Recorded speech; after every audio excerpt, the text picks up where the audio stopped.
বেশিরভাগ বিবাহিতা নারী, বেশিরভাগ বউ জাহান্নামে যাবে স্বামীকে জাস্ট একটা বাক্য বলার কারণে। কয়টা? জোরে বলেন কয়টা?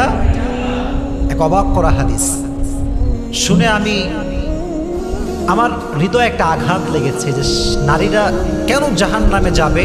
এই হাদিস যখন আমি জানতে পেরেছি আমার হৃদয়টা চূর্ণ বিচূর্ণ হয়ে গিয়েছে। এর কারণ হচ্ছে এটা এমন একটা পাপ, এটা এমন একটা গুনাহ, বাংলাদেশের বেশিরভাগ, বলতে গেলে ৮০% থেকে ৯০% নারী এই পাপটা করছে। নাউজুবিল্লাহ। পড়ে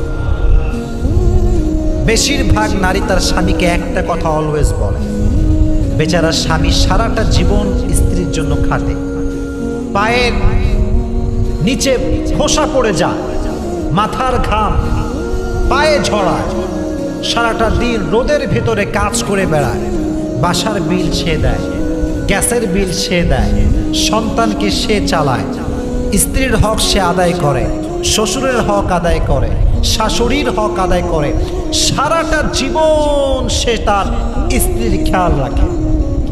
কোনো একটা দিন সামান্য চুল পরিমাণ যখন কম হয়ে যায় তখন নারী বলে কি, মা রাআইতু মিনকা খায়রান কত, তুমি আমার জন্য জীবনে কি করলা, তুমি আমার জন্য কি করেছো আজ অব্দি? কিছুই তো করো নাই। অমকের স্বামী অমককে ওইটা দিয়েছে, অমকের স্বামী তার শাশুড়িকে ওইটা দিয়েছে, তুমি আমার মাকে কি দিয়েছো? একটা কথা কোটি কোটি নারীকে জাহান্নামে নিয়ে যাবে। হাদিস থেকে বলছি, সামান্য একটা বাক্য।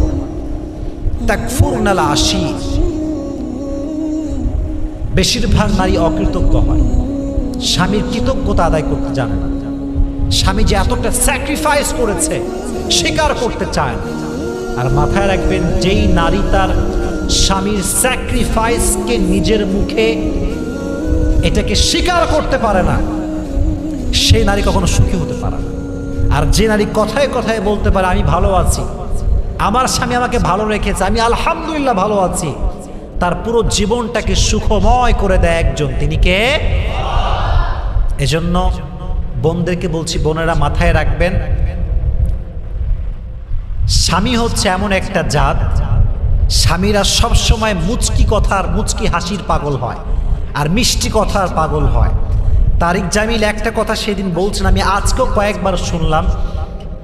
উনি ওনার ভাষায় বলছিলেন যে জবান কা এক মিঠা बोल दुनिया की हर हर शहर से भी ज्यादा मीठा होता है और जबान का एक कड़वा बोल 7 समंदर की कड़वाहट से भी ज्यादा कड़वाहट होती है। উনি বলেন, মুখের একটা মিষ্টি কথা গোটা পৃথিবীর সমস্ত মধুকে একত্রিত করলে যে পরিমাণ মিষ্টি হবে, মুখের একটা মুচকি হাসির কথা তার চাইতে বেশি মিষ্ট। সুবহানাল্লাহ পড়েন।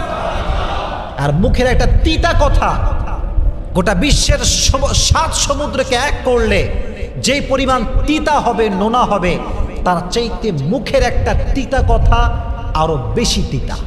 এজন্য মুখ দিয়ে আজ থেকে তিতা কথা বলবো না, মিষ্টি কথা বলবো।